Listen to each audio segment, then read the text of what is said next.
దూరంగా వెళ్తాడు అనుకుంది. కానీ ఈ లోకాన్ని విడిచి దూరంగా వెళ్తాడు అని అనుకోలేదు.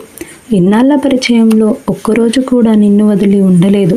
కానీ ఈరోజు నువ్వే నన్ను వదిలేసి వెళ్ళిపోతా అంటున్నావు. ఏంట్రా బంగారం అని అమ్మాయితో అబ్బాయి మాట్లాడుతున్నాడు. ఇద్దరు ప్రేమించుకున్న పెళ్ళికి మాత్రం అమ్మాయి తల్లిదండ్రులు ఒప్పుకోవడం లేదు. అందుకే అబ్బాయికి అమ్మాయి దూరం అయిపోవాలి అని అనుకుంది. కానీ దూరం అనే మాట వచ్చినట్టు మనిషి ఉండలేరు. ప్రేమలో జీవితంలో తోడుగా ఉంటాను అని చెప్పినట్టు ఈ కాలంలో ప్రేమికులు ఒకరికొకరు ఉండలేకపోతున్నారు. అమ్మాయి విడిపోదాం అని చెప్పి వెళ్ళిపోయింది.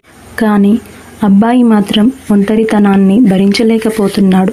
ఇద్దరు విడిపోయి సంవత్సరం అవుతుంది. పెళ్లి చేసుకున్న అమ్మాయి అమ్మ వాళ్ళ ఇంటికి వచ్చింది. అమ్మాయి వచ్చిన ప్రేమ అనేది మర్చిపోలేదు. జ్ఞాపకం కదా, అమ్మాయికి ఆ ఆలోచనలే ఉన్నాయి. ఆ అబ్బాయి కోసం వెతకడం మొదలుపెట్టింది. పెళ్ళైన తర్వాత ఇంకో అబ్బాయిని చూడడం తప్పు. కానీ తను కూడా ఇంకో అమ్మాయిని పెళ్లి చేసుకొని ఉంటాడుగా, ఇద్దరి జీవితాన్ని చూద్దాం అనుకుంది. అబ్బాయి ఇంటికి వెళ్ళింది. తలుపు గడియ తీసింది. తన గుండె శబ్దం తనకే వినిపిస్తుంది.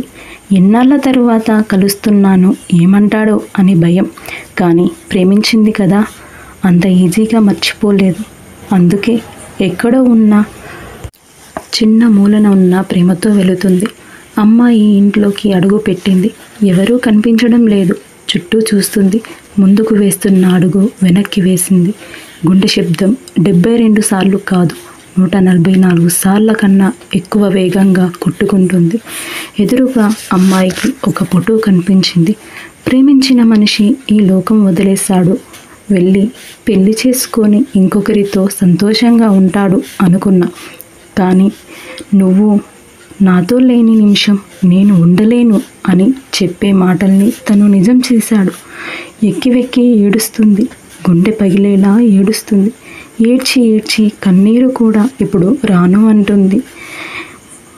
మౌనంగా ఇంటికి వచ్చేసింది. పిలిచినా పలకడం లేదు. ఏమైంది అని అమ్మాయి అమ్మ వచ్చి ముట్టుకుంది. అక్కడికి కుప్ప కూలిపోయింది. తన మైండ్లో చూసిన చిత్రమే కనిపిస్తుంది. అబ్బాయి రూపమే కనిపిస్తుంది. తాను కూడా కన్ను మూసింది. ఇద్దరు కలిసి బ్రతికి ఉండలేకపోయారు. చివరికి వాళ్ళ ప్రేమ చావుతో అంత